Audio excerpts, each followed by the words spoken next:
Era uma vez uma menina, e ela tinha cabelos tão lindos e longos que nem todos que a viam podiam tirar os olhos. Os fios eram tão leves, dourados. Portanto, eles a chamavam de cachinhos dourados. Apesar de toda a sua beleza, ela era uma menina muito travessa. A mãe sempre permitiu que ela andasse no quintal, mas ordenou que ela não fosse para a floresta atrás de sua casa. A Cachinhos Dourados estava muito interessada em saber o que há naquela floresta. E assim, enquanto a mãe não viu, ela de alguma forma saiu de casa para a floresta. A garota caminhou por muito tempo na floresta. Ou ele encontra uma baga, depois olha para uma linda flor e ouve o canto dos pássaros. Então ela se perdeu na floresta. E de repente ela viu uma casa incomum em uma clareira. Cachinhos Dourados se aproximou dele silenciosamente. Andei por aí, mas não vi ninguém. Ela bateu na porta, mas ninguém respondeu. Então ela bateu com mais força e a porta se abriu. Goldilocks entrou com cautela. 3 ursos viviam naquela casa. Um urso era o pai, grande e peludo. A outra era uma mãe ursa. Era menor. O terceiro era um ursinho. Os ursos não estavam em casa porque foram dar um passeio na floresta. A garota entrou na sala e viu 3 tigelas de mingau na mesa. A primeira tigela, a maior, era o papai urso. A segunda tigela, menor, era da mãe ursa. E a terceira, a menor, era um filhote de urso. Perto de cada tigela estava uma colher, grande, média e pequena. Cachinhos Dourados estava com tanta fome que primeiro quis comer em uma tigela grande. Ela pegou a colher maior, pegou o mingau, provou, mas o mingau estava quente demais. Então ela pegou uma colher média, pegou o mingau, provou, mas o mingau estava muito frio.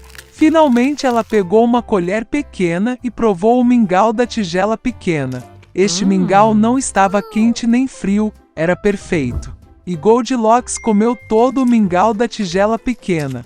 Depois de comer, a menina quis sentar-se e viu 3 cadeiras perto do fogão. Uma grande, outra menor e a terceira, muito pequena, com um pequeno travesseiro vermelho. Primeiro, ela tentou subir na cadeira maior, mas não conseguiu. Em seguida, a menina tentou sentar-se na cadeira do meio, mas era muito difícil e desconfortável. Finalmente, ela se sentou na cadeira mais pequena, e era certa para ela. Cachinhos Dourados gostou tanto da cadeira que começou a se balançar nela. A cadeira rachou, quebrou e ela caiu no chão. A garota se levantou e foi para outra sala. Havia 3 leitos, grande, médio e pequeno. Primeiro, Cachinhos Dourados subiu na primeira cama, mas era muito alta e dura. Deitei no do meio, era muito espaçoso e macio.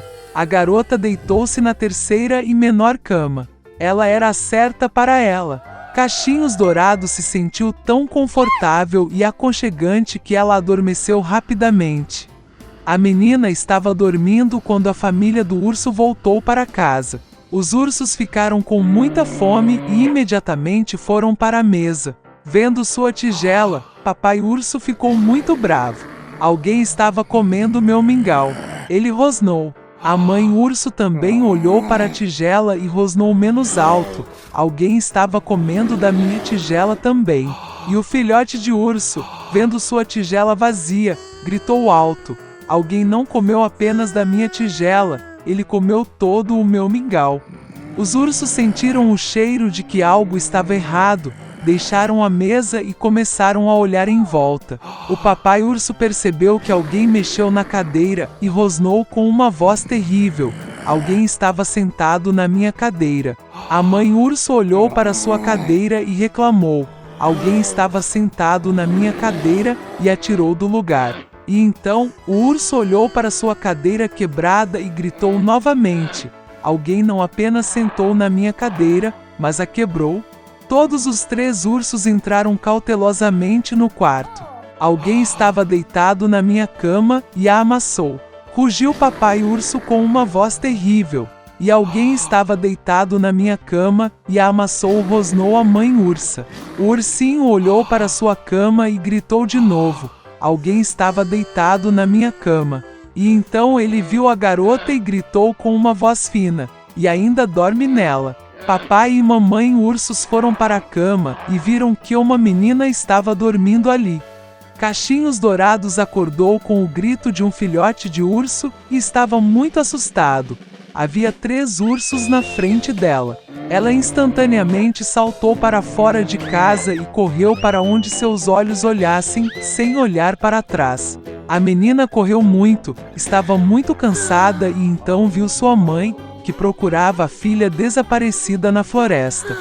Desde então, Cachinhos Dourados sempre ouviu sua mãe e não fez nada sem sua permissão. Ela se tornou uma menina muito obediente, gentil e boa. Era uma vez um lenhador com 2 filhos e a madrasta deles. O nome do menino era Hansel e o nome da menina era Gretel. Eles viviam tão mal que às vezes nem havia o que comer. E então, uma noite, ele se deitou na cama, pensando em como alimentar mais as crianças. Sua esposa o aconselhou a ter filhos na floresta, acender uma fogueira, dar um pedaço de pão a cada um e deixá-los lá, nem os 4 morrem de fome. Mas o lenhador não concordou. E até então, sua esposa o convenceu de que ele finalmente concordou. E os filhos, por causa da fome, também não conseguiam dormir e ouviam tudo que a madrasta dizia ao pai. E quando os pais adormeceram, Hansel secretamente saiu correndo de casa. A lua brilhava forte e as pedras brancas brilhavam como moedas. Hansel meteu no bolso tantos deles quanto podia caber. Então ele voltou para casa e as crianças foram para a cama. De manhã, a madrasta veio até as crianças, deu a cada uma delas um pedaço de pão e foram todas juntas para a floresta. No caminho, Hansel jogou pedras brancas uma por uma. Quando eles chegaram à clareira, meu pai começou a acender uma fogueira.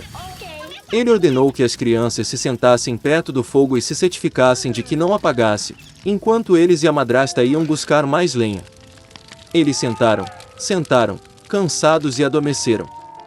Quando as crianças acordaram, era uma noite escura para todos. E passado um mês inteiro no céu, Hansel pegou a irmã pela mão e foi, procurando o caminho junto aos seixos, que brilhavam como moedas novas, e mostrou-lhes o caminho. Eles caminharam a noite toda e, ao amanhecer, chegaram à casa do pai. Algum tempo passou. E as crianças ouviram novamente como a madrasta uma noite começou a implorar a seu pai para se livrar das crianças. Ele recusou, mas sua esposa não quis ouvi-lo. Ela praguejou e expressou todo tipo de censura a ele. Quando os pais adormeceram, João, como da última vez, quis recolher pedras, mas a madrasta trancou a porta e o menino não conseguiu sair de casa. No início da manhã, as crianças receberam um pedaço de pão cada, menos ainda do que da vez anterior. No caminho para a floresta, Hansel desfiou sua arma no bolso e jogou as migalhas no chão. A madrasta os levou ainda mais para dentro da floresta. Novamente uma grande fogueira foi acesa, e o pai ordenou aos filhos que vigiassem o fogo enquanto eles e a madrasta cortavam mais lenha. Quando chegou a hora do almoço, Gretel dividiu seu pedaço de pão com Hansel. E eles adormeceram. Acordamos quando a noite escura caiu. E então um mês se passou e eles se juntaram em seu caminho, mas não conseguiram encontrar uma única migalha, porque milhares de pássaros voando na floresta muito comiam essas migalhas. Então as crianças caminharam por muito tempo, mas não conseguiam sair da floresta. De repente, a estrada os levou à cabana. Aproximando-se, as crianças viram que a casa era toda construída com pão e biscoitos e as janelas eram de açúcar puro. Hansel estendeu a mão e quebrou um pedaço do telhado, enquanto Gretel foi até a janela e começou a roê-la. E então a porta da cabana se abriu de par em par e a velha saiu, apoiada em uma muleta. Hansel e Gretel ficaram com tanto medo que até deixaram cair seus petiscos de suas mãos. E a velha foi gentil e os convidou para a sua cabana. Já havia comida farta na mesa, leite, biscoitos, maçãs e nozes. Depois do jantar, a velha fez 2 camas limpas para as crianças, e João e sua irmã pensaram que estavam no céu. Mas a velha só fingia ser afetuosa, mas na verdade era uma bruxa malvada, que construiu sua cabana de pão com esse propósito para atrair crianças. Cedo pela manhã, enquanto as crianças dormiam, ela pegou Hansel e o colocou em uma pequena gaiola. E ela ordenou que sua irmã fizesse tudo o que a bruxa malvada exigia dela. A velha decidiu engordar o menino para comê-lo depois. Então Gretel começou a preparar a comida mais deliciosa para João, e ela própria não conseguiu nada além de sobras. Algum tempo se passou e o menino não engordou. Então a velha não quis esperar mais e decidiu cozinhar e comer Hansel. Ela ordenou que Gretel acendesse o fogão e colocasse água. Quando o fogão esquentou, a velha mandou que ela subisse no fogão e ver se estava quente o suficiente. Então ela queria empurrar a garota para o fogo e assá-la. Mas Gretel sabia o que se passava em sua mente. Ela disse que não sabia como entrar e pediu à bruxa que se apresentasse. A velha ficou com raiva e subiu no forno. Então Gretel a empurrou e fechou a veneziana atrás da bruxa. Nossa, como a velha gritou terrivelmente! Gretel, entretanto, correu para Hansel e abriu a gaiola. Tendo libertado o irmão, foram para a sala da bruxa, onde havia caixas de pérolas e pedras preciosas em todos os cantos, encheram os bolsos com elas e voltaram para casa. Por vários dias, as crianças procuraram o caminho de volta. A floresta parecia cada vez mais familiar, e, por fim, eles viram a casa do pai à distância. Como ele ficou feliz em ver seus filhos vivos! João e Maria despejaram no chão todas as pérolas e pedras preciosas que haviam tirado da bruxa. Não havia necessidade de pensar em comida. E eles começaram a viver e se alegrar. E o pai expulsou a madrasta malvada de casa.